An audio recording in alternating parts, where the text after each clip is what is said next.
Yo, assalamualaikum warahmatullahi wabarakatuh. Bareng gue Dadang. Oke, kali ini kita akan bahas tentang kewirausahaan, makna dan hakikatnya. Kewirausahaan dulu atau entrepreneurship dulunya itu diartikan sebagai kewirausahaan. Maknanya itu orang yang mampu mengubah sebuah kesempatan menjadi usaha yang menghasilkan. Kata kuncinya itu yang pertama itu pengambilan resiko. Jadi seorang wirausaha itu harus berani, ya intinya berani mengambil resiko. Kan usaha itu belum tentu kita langsung sukses, jadi kita harus berani ya.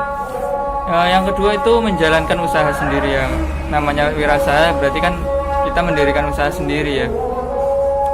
Entah itu ya sebenarnya nggak sendiri sih, bisa kolepan sama temen atau yang lain. Yang ketiga tuh memanfaatkan peluang.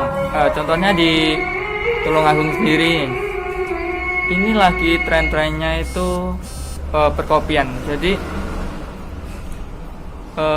usaha warkop, kafe, angkringan itu menjamur banget gitu di Tulungagung. Yang keempat, menciptakan usaha baru. Jadi nggak melulu kita ikut tren ya, kita bisa membuat usaha baru. Yang kelima, pendekatan inovatif. Pendekatan inovatif itu kita itu melakukan promosi ya untuk mengenalkan usaha kita. Yang keenam itu mandiri. Jadi kita tidak terikat dengan pemerintah. Ya, untuk hakikat kewirausahaan, yang pertama itu kewirausahaan adalah nilai yang diwujudkan dalam perilaku, dijadikan sebagai sumber daya, tujuan, proses, dan dapat menghasilkan hasil dari yang kita wujudkan itu. Yang kedua yaitu kewirausahaan adalah nilai yang dibutuhkan untuk memulai dan mengembangkan usaha. Yang ketiga, kewirausahaan adalah proses mengerjakan sesuatu yang baru dan berbeda. Jadi tidak bisa ditiru lah intinya, atau yang lain niru-niru juga nggak apa-apa. Yang keempat adalah kewirausahaan adalah penerapan kreativitas dan inovasi untuk memecahkan persoalan dan dapat menghasilkan peluang. Nah, dari peluang tersebut kan kita bisa menghasilkan usaha gitu. Yang kelima yaitu kewirausahaan adalah usaha menciptakan nilai tambah. Untuk nilai tambah ini mungkin ya kita melakukan inovasi untuk agar gimana ya, orang lain tuh melihat usaha kita tambah penasaran gitu ya. Assalamualaikum warahmatullahi wabarakatuh. Saya Tita Elmasari, NIM 044. Kali ini akan membahas poin B, yaitu konsep kewirausahaan. Yang pertama adalah disiplin ilmu kewirausahaan, yaitu ilmu yang mempelajari mengenai nilai, kemampuan, dan juga potensi seseorang dalam memperoleh peluang dan juga dalam menghadapi resiko ke depannya. Kewirausahaan merupakan ilmu yang memiliki objek tersendiri, yaitu kemampuan untuk menciptakan sesuatu yang baru dan juga berbeda dari yang lainnya. Awalnya, kewirausahaan hanya berkembang dalam bidang perdagangan saja, lalu diterapkan juga pada bidang lainnya seperti industri, perdagangan, kesehatan, pendidikan, dan juga institusi. Yang kedua adalah objek studi kewirausahaan, yaitu nilai-nilai dan juga kemampuan seseorang yang mewujudkan atau yang diwujudkan dalam bentuk perilaku. Kemampuan tersebut meliputi kemampuan merumuskan tujuan hidupnya, kemampuan memotivasi diri, kemampuan berorientasi, kemampuan mental yang dilandasi dengan agama, dan juga lain-lain.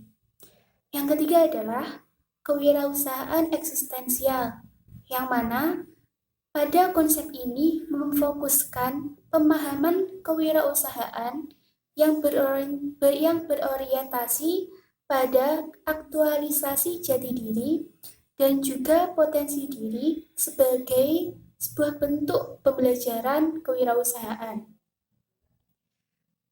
Kewirausahaan eksistensial sendiri ada beberapa asasnya, yaitu asas fungsi kekhalifahan manusia, asas nilai terpadu, asas efektivitas dalam pelayanan, dan juga asas profitabilitas yang adil.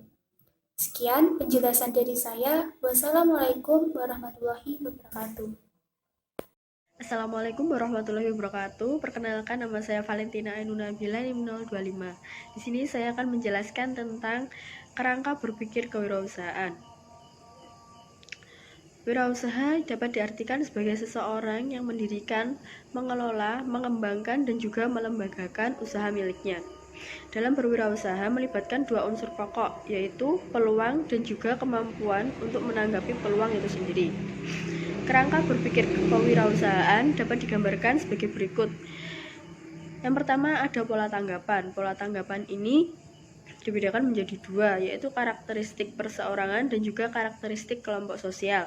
Selanjutnya ada pola peluang. Pola peluang di sini didasarkan atas kebutuhan ekonomi dan juga kemajuan teknologi. Seorang wirausaha memiliki perilaku mendirikan, mengelola, mengembangkan, dan juga melembagakan usahanya. Lalu setelah itu, hasil usaha perusahaan akan menghasilkan sesuatu yang tepat guna, hemat usaha, unggul mutu, dan juga pembaharu. Dapat disimpulkan bahwa kewirausahaan sebagai semangat perilaku dan kemampuan untuk memberikan tanggapan yang positif terhadap peluang untuk memperoleh keuntungan dengan selalu berusaha mencari dan melayani langganan lebih banyak dan lebih baik, serta menciptakan produk yang bermanfaat dan menerapkan cara kerja yang lebih efisien. Yang selanjutnya, wirausahawan dilahirkan atau diciptakan. Berdasarkan pendekatan bersifat klasikal, wirausaha dan karakternya merupakan pembawaan sejak lahir. Jadi dapat disimpulkan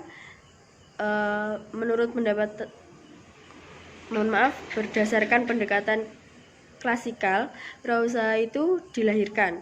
Sedangkan menurut pendekatan event studies, wirausaha itu dipengaruhi oleh faktor lingkungan. Jadi wirausaha dapat diciptakan. Terlepas dari kedua pendapat tersebut, maka pendapat yang lebih moderat adalah tidak mempertentangkan keduanya. Menjadi wirausaha sebenarnya tidak hanya karena bakat yang dilahirkan, namun juga melalui pendidikan, pelatihan, dan bergaul dengan komunitas dunia usaha. Karena tidak semua orang yang memiliki bakat berwirausaha itu mampu menjadi wirausaha tanpa adanya tempaan pendidikan dan pelatihan. Selanjutnya ada motivasi berwirausaha. Motivasi dalam berwirausaha seseorang itu berbeda-beda. Nah, di sini ada 4 motivasi untuk melakukan wirausaha. Yang pertama ada motivasi material. Motivasi ini hanya berorientasi kepada kekayaan atau pendapat. Yang kedua ada motivasi rasional intelektual. Motivasi ini mereka mampu untuk mengenali peluang, potensi pasar, menggagas produk, dan juga meresponnya. Yang ketiga ada motivasi emosional ekosistemis, yaitu mereka mampu menciptakan nilai tambah serta memelihara kelestarian sumber daya lingkungan. Selanjutnya ada motivasi emosional sosial. Mereka mampu menjalin hubungan dengan sesama manusia dan juga melayani kebutuhan sesama manusia. Yang selanjutnya ada motivasi emosional interpersonal, yaitu aktualisasi jati diri atau potensi diri dalam wujud suatu produk atau jasa yang layak pasar. Yang terakhir ada motivasi spiritual, yaitu mewujudkan dan menyebarkan nilai-nilai transcendental atau nilai keagamaan sebagai modus beribadah kepada Tuhan. Nah, jika seseorang itu berwirausaha hanya motivasinya untuk mendapatkan keuntungan saja tanpa didasari atas beribadah kepada Tuhan bisa menjadi bumerang untuk mereka yang berusaha karena mereka hanya berorientasi kepada keuntungan dengan cara menghalalkan segala sesuatu. Nah, namun jika kita berorientasi ketika berwirausaha itu beribadah kepada Tuhan, tentunya kita memaksimalkan potensi diri kita sebagai bentuk rasa syukur kita kepada Tuhan. Nah, dan di situ kita juga dibarengi dengan perilaku yang baik untuk mendukung usaha kita. Selanjutnya ada manfaat berwirausaha. Di dalam berwirausaha tentunya kita juga akan mendapatkan beberapa manfaat. Yang pertama, bebas untuk mengaktualisasikan potensi yang ada pada dirinya karena banyak sekali para wirausahawan di luar sana yang mereka berangkat dari hobi mereka dan itu bisa menghasilkan uang untuk mereka. Nah, dari hobi mereka ini mereka terus menggali potensi mereka sehingga mereka dapat memanfaatkannya. Yang kedua, memiliki peluang untuk berperan bagi masyarakat. Ketika kita berwirausaha, kita kan menciptakan sebuah produk atau jasa. Nah, produk atau jasa ini kan pasti dibutuhkan oleh masyarakat. Jadi kita sebagai wirausahawan, kita berperan melayani masyarakat dengan penuh rasa tanggung jawab. Lalu yang ketiga ada manfaat bagi diri sendiri. Masyarakat dalam berwirausaha dapat menjadi motivasi tersendiri untuk memulai berwirausaha karena setiap ketika melakukan sesuatu hal pasti didasari oleh motivasi dan juga kesuksesan seseorang tergantung pada motivasi yang dimilikinya. Assalamualaikum warahmatullahi wabarakatuh. Perkenalkan, nama saya Ayu Kristiana Lukmanasari, NIM 011. Di sini saya akan menjelaskan poin D, yaitu tentang kewirausahaan dalam perspektif sejarah. Kewirausahaan pertama kali muncul pada abad ke-18, yang diawali dengan penemuan baru, seperti mesin uap, mesin pemintal, dan lain-lain. Pada saat itu, tujuan utamanya adalah pertumbuhan dan perluasan organisasi melalui inovasi dan kreativitas. Masa tersebut merupakan era produksi dengan menggunakan mesin yang diawali dengan penemuan mesin uap oleh James Watt dan mesin pemintal barang oleh Richard Arkwright dan lain-lain. Para wirausahawan awal ini mempunyai karakteristik kesabaran dan tenaga yang tidak terbatas. Dan yang menarik adalah mereka bukanlah orang-orang yang berasal dari golongan bangsawan, melainkan mereka muncul dari kelas menengah bawah yang memiliki dorongan keinginan untuk mewujudkan impian dan gagasan inovatif menjadi kenyataan.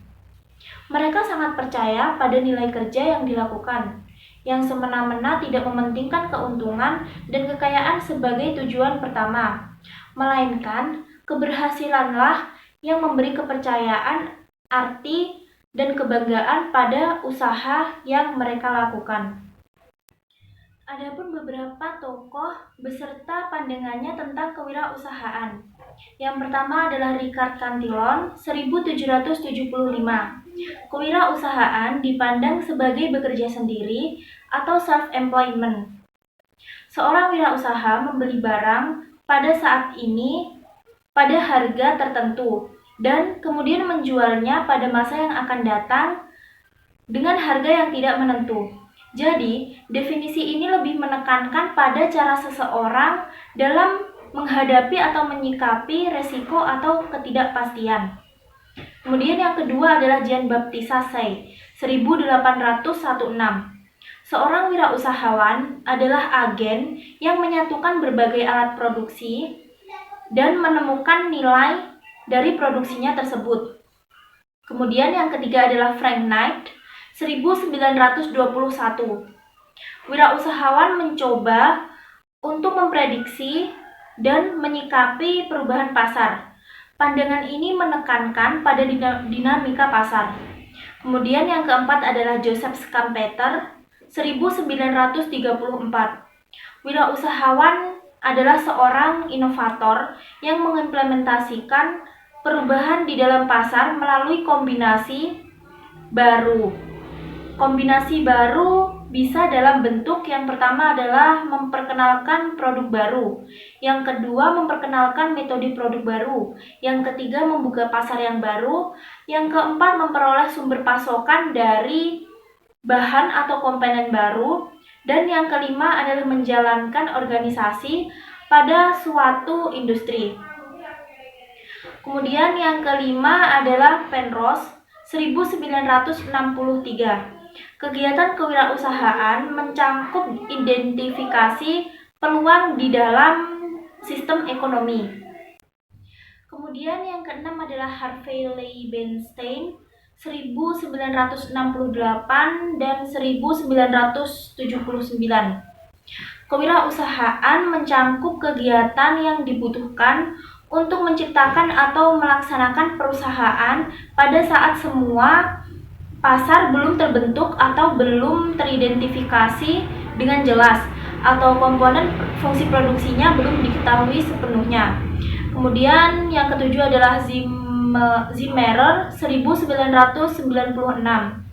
Kewirausahaan dipandang sebagai proses penerapan kreativitas dan inovasi dalam memecahkan persoalan dan menemukan peluang untuk memperbaiki kehidupan atau usaha tersebut.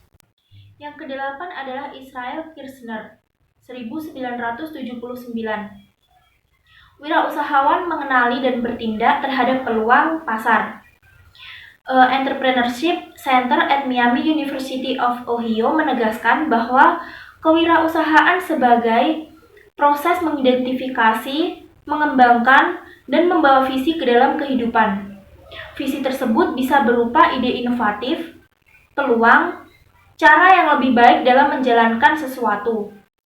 Dan kemudian yang terakhir adalah Peter Drucker 1977. Kewirausahaan merupakan kemampuan dalam menciptakan seorang wirausahawan memiliki kemampuan untuk menciptakan sesuatu yang baru dan berbeda dari yang lain. Keuntungan kewirausahaan umumnya berasal dari inovasi. Keuntungan tersebut bersifat sementara dan akan berkurang dengan adanya persaingan. Hal ini berarti tidak ada perusahaan yang bisa bergantung pada produk yang dihasilkannya. Kemudian substansi dari kewirausahaan adalah proses penciptaan sesuatu yang berbeda nilainya dengan menggunakan usaha dan waktu yang diperlukan, memikul risiko finansial, psikologi dan sosial yang menyertainya, serta menerima balas jasa moneter dan kepuasan pribadi. Assalamualaikum warahmatullahi wabarakatuh. Saya Fitri Anggreni, NIM 045, akan mempresentasikan tentang pengertian wirausaha dan ciri-ciri wirausaha. Pengertian wirausaha adalah seorang yang berani berusaha secara mandiri dengan mengerahkan segala sumber daya dan upaya meliputi kepandaian mengenali produk baru, menentukan cara produksi baru, menyusun operasi untuk pengadaan produk baru, memasarkannya, serta mengatur permodalan operasinya untuk menghasilkan sesuatu yang bernilai lebih tinggi. Adapun pengertian wirausaha yang lainnya, yaitu menurut Kamus Besar Bahasa Indonesia, wirausaha pengertiannya sama dengan wiraswasta, yaitu orang yang pandai atau berbakat mengenali produk baru, menentukan cara produksi baru, menyusun operasi untuk pengadaan produk baru, memasarkannya, serta mengatur permodalan operasinya. Wirausaha adalah orang yang berani mengusahakan suatu pekerjaan baik untuk diri sendiri maupun untuk orang lain. Menurut Richard Cantillon, wirausaha adalah seorang penemu dan individu yang membangun sesuatu yang unik dan baru.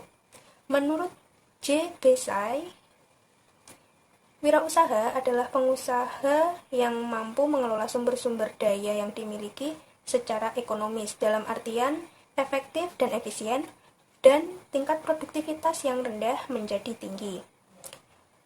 Selain itu, ada juga menurut Dunstein dan John F. Burgess, wirausaha adalah orang yang mengelola, mengoordinasikan, dan berani menanggung segala risiko untuk menciptakan peluang usaha dan usaha baru. Ciri-ciri wirausaha.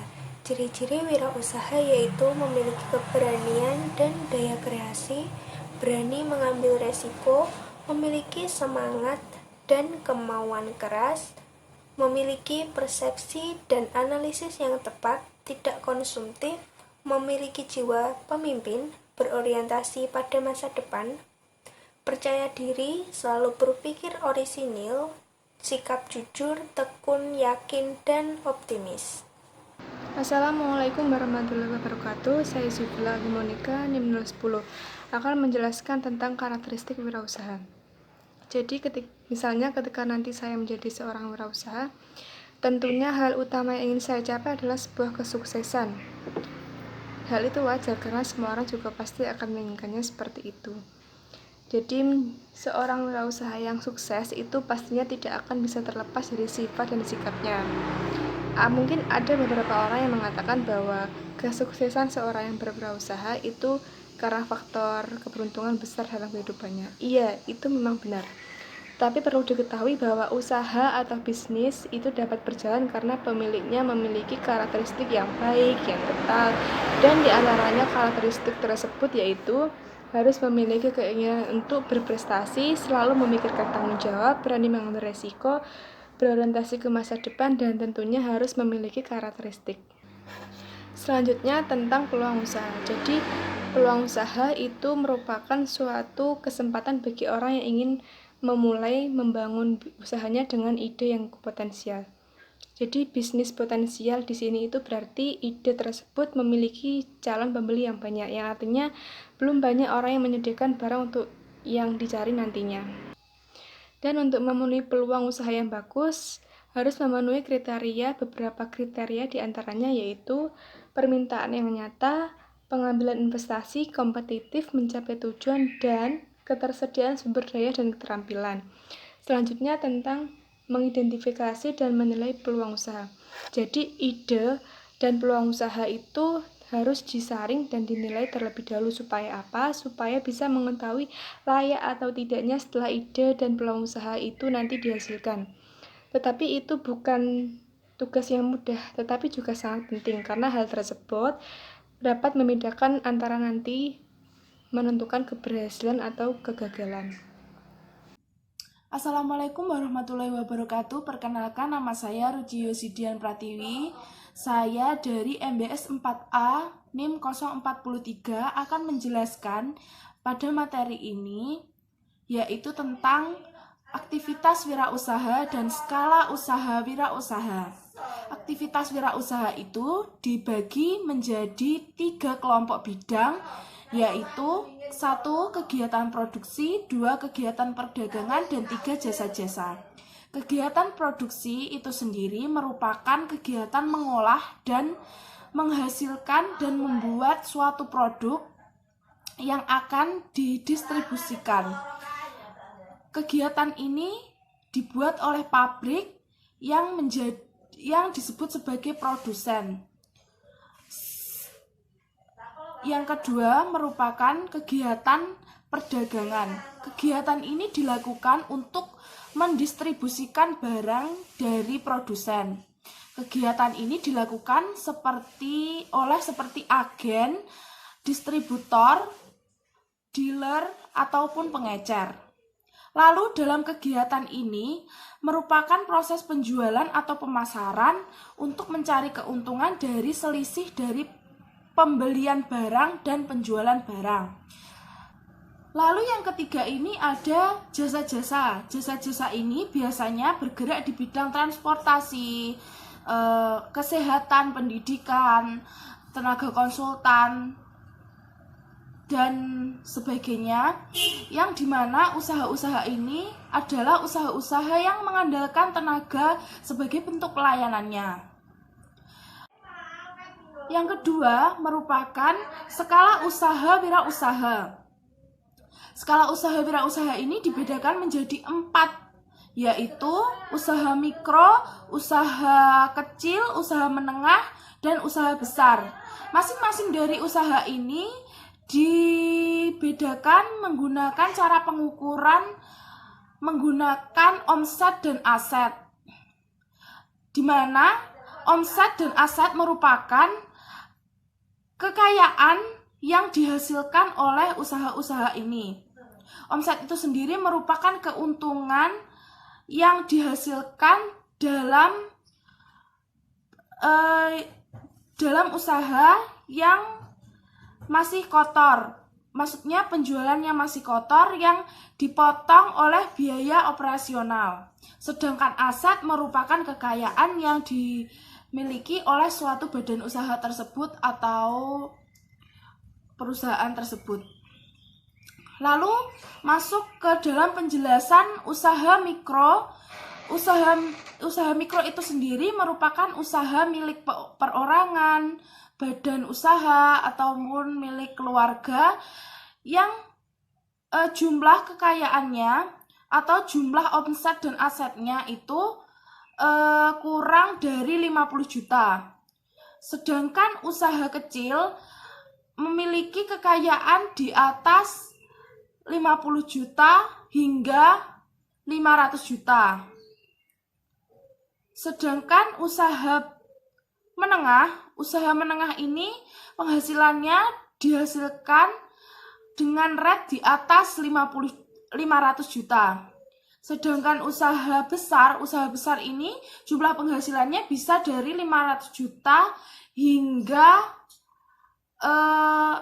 lebih dari 2,5 miliar, lebih dari 5 miliar dengan perhitungan termasuk aset dan omset.